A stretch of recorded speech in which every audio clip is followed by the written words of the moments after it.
What is up, guys? My name is Jamison, and today we're going to be doing a rig rundown for Dead American.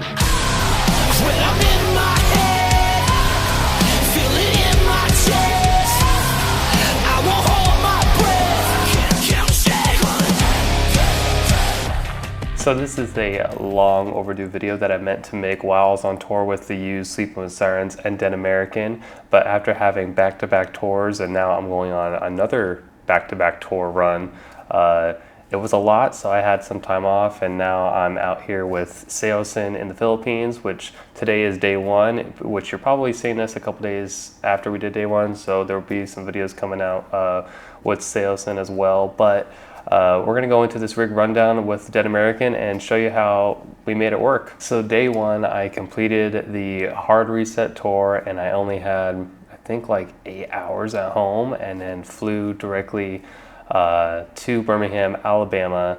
And when I landed, I showed up, met the band for the first time, and this is their first time that they are running in-ears, and they didn't have anything to run it. They just had the in-ears. So I showed up with my console and had to make something work day one, which we got it through, but it was a lot to do within 30 minutes of getting in there and saying, hey, let's go and do the show. So starting with what I run at front of house is I run the Midas M32R, which you've seen a lot in my videos.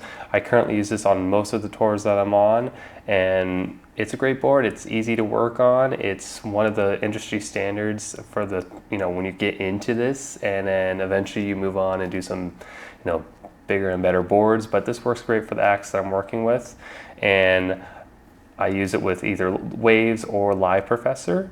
If I'm not doing that, my laptop is also being used for recording the show, and I can then look back and listen on my 64 audio in-ears to then hear if I want to change anything and make it better for the next show. With the in-ear portion of the rig, they had 2 Sennheiser G4 units and 4 Sennheiser G3 units, and then 2 G3 combiners.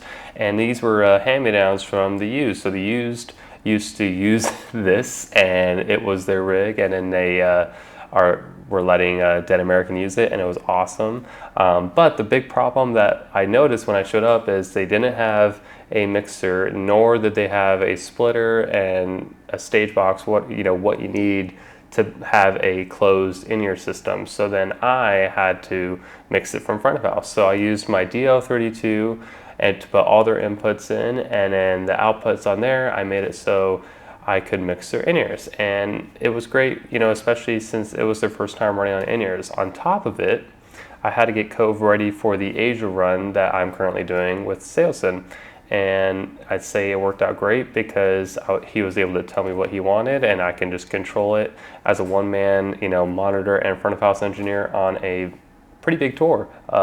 So that's the portion on the in-ear rig. It's pretty simple, making all your inputs go into the DL32, and then outputs go into the in-ears, and then have your front of house engineer mix it for you. Now getting into the other rack that they had on stage was their guitar processing, their vocal processing, and their tracks, and their laptop. And of course they ran from the top down. They ran a MacBook, which originally had Logic on it, and I ran Logic many times for shows for my own band as well as other bands, but we wanted to change them over to Ableton, which is pretty common in the pro industry. I see it a lot of times, and usually in the intermediate and beginner levels I'm usually using Logic or Reaper, but everyone is using Ableton, and it's amazing.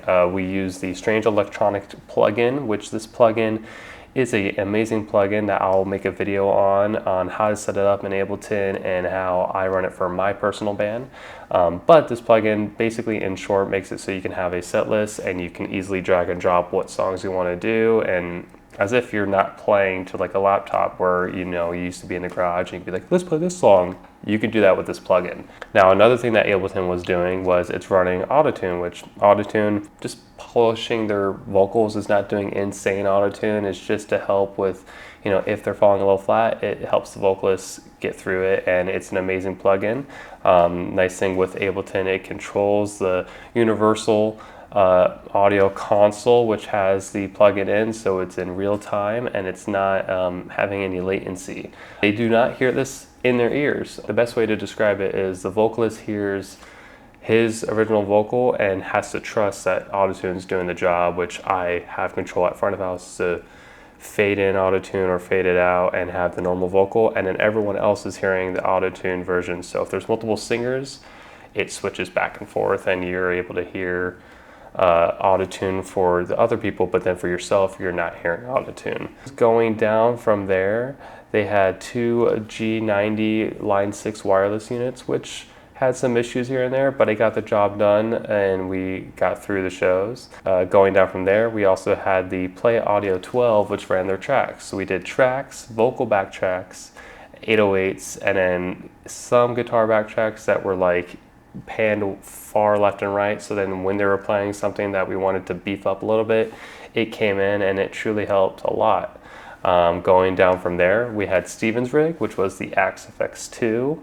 And then we also had the Helix for Chad, and that's basically the rig rundown for Dead American. The nice thing is about all this stuff is that I think showing you guys this, that like even though they did a huge tour, that the band struggled to get something together, and we made it work, and it's what a band should do if they want to make them sound the best. So you just work with what you got, and it's cool to see because even though it's not the ideal conditions, we made it work and we got through the tour, and the fans did not notice. They just knew that they sounded good and that it was a fun show for them. If you're wanting to get any of this stuff, it's available through Sweetwater, which I have an affiliate link down below. Of course, if you have any questions about IEM builds, about front of house stuff, and what you'd like to see for another video, leave it down in the comments below, and I'll be glad to comment back and talk to you and figure out what's the next thing that you guys want to see. So make sure you like, comment, and subscribe, and check out Dead American with their new single that they just released, which is A.D.D, and it's streaming everywhere now, and I know you're gonna like it. So thanks for checking out the video. Have a nice day.